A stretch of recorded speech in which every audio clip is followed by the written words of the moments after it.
Ito na ang sinapit ni Sara Duterte sa kamay ng ICC diyan ho sa Dahig, Netherlands.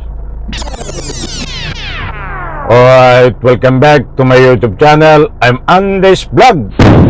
Sara Duterte nagmamakaawa na sa ICC para pauwiin ng Pilipinas. Nako po, ano ang nangyari kay Sara Duterte?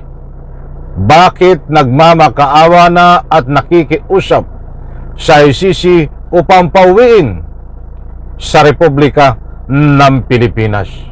Kung magugunita niyo mga mahal, kung taga-subaybay, ay nagdaos ng kaarawan diyan sa Dahig, Netherlands, itong si Sara Duterte.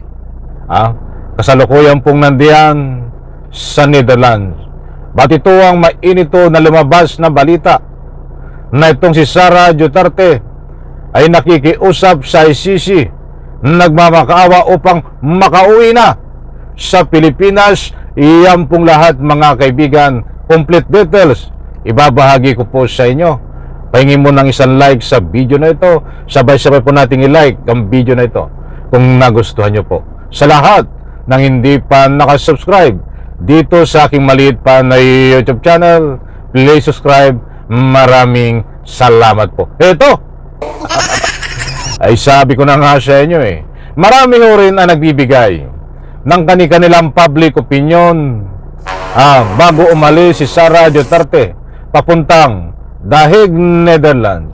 Ay mababasa po natin kahit saan tayo umikot na malalaking stream media, social media na nagbibigay ng pawang kanilang public opinion komento sa comment section na sabi nila, sana hindi ka na makauwi Sara Duterte sa Pilipinas, hindi ka na makabalik, kunin ka na sana ng ICC. Ito po ang bigyan ng ating highlight. Bakit bigla ho lumabas sa balita na nagmakaawa sa ICC itong si Sara Duterte upang makauwi na, mga kaibigan? Huwag po kayong alis. Ito po, matindi, mainit-init pa ang inyong matutuklasan sapagkat ito ho, huwag nyo pong kaligtaan panoorin hanggang dulo ang vlog na ito. Nasa ganun po, lubos po nating maunawaan. Ito, talagang marami po ang natutuwa, marami rin po ang ikang ay nagsasabi na deserve niya po ito, mga mahal kung taga-subaybay. Ito ho, ibabahagi ko po sa inyo, ipaplas ko po diyan sa screen. Buhat dito sa Abante News Online, nandiyan po nakaplas sa screen. Babasahin ko. Nananawagan si Vice President Sara Duterte sa International Criminal Court ICC na pauwiin na sa Pilipinas. Maliwanag ho. Ulitin ko, nananawagan po si Vice President Sara Duterte na nagmamakaawa na din na kung pwede ay pauwiin na ng bansang Pilipinas si dating Pangulong Rodrigo Duterte.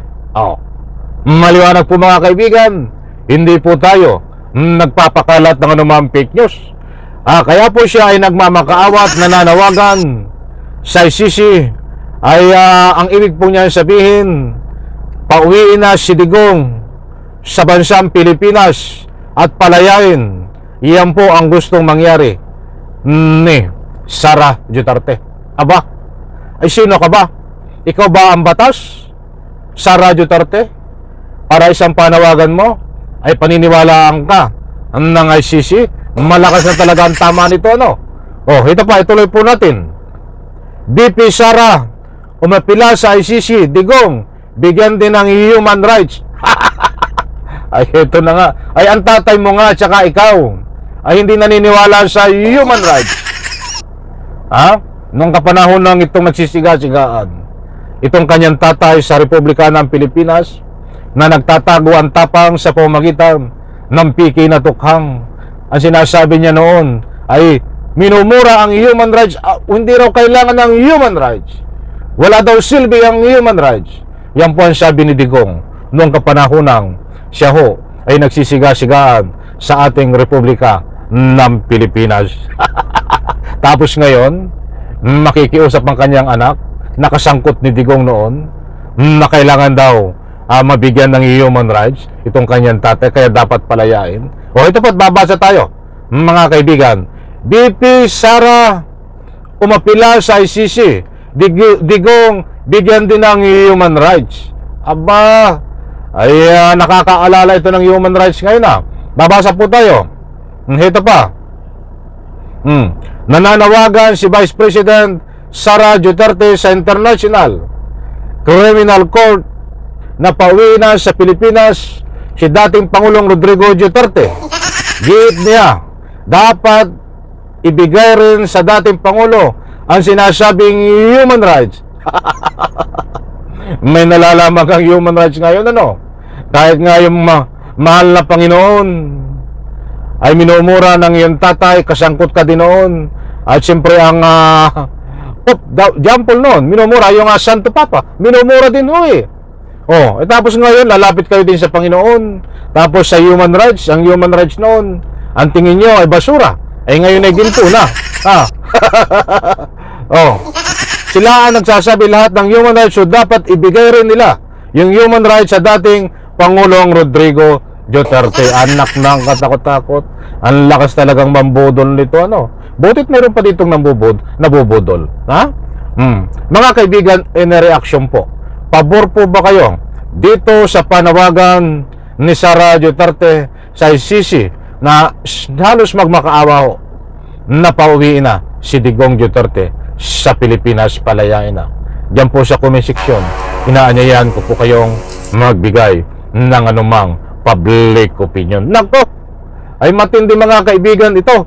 Ay akala mo itong si Sara Duterte, yung ginagawa ho sa Davao na nag-ahari-harian, ay ginagawa ho diyan sa bansang Netherlands. Ay ba't hindi ho mangyari, mga kaibigan? Babasa po tayo ng comment. Sana hindi ka na rin makauwi ng Pilipinas, kunin ka na rin ng ICC diyan sa Netherlands. Marami po nagbibigay dito ng anumang public opinion. Nakikiusap ka sa ICC na pauwiin si Digong, ay hindi ka na rin makakauwi. Malapit na rin lumabas ang iyong warrant of arrest, Saramao Duterte. Binabasa lang po natin ito mga public opinion, mga kaibigan. So yan po, disclaimer lang ho, mga mahal kong taga-subaybay. Ito pa, ano ba ito?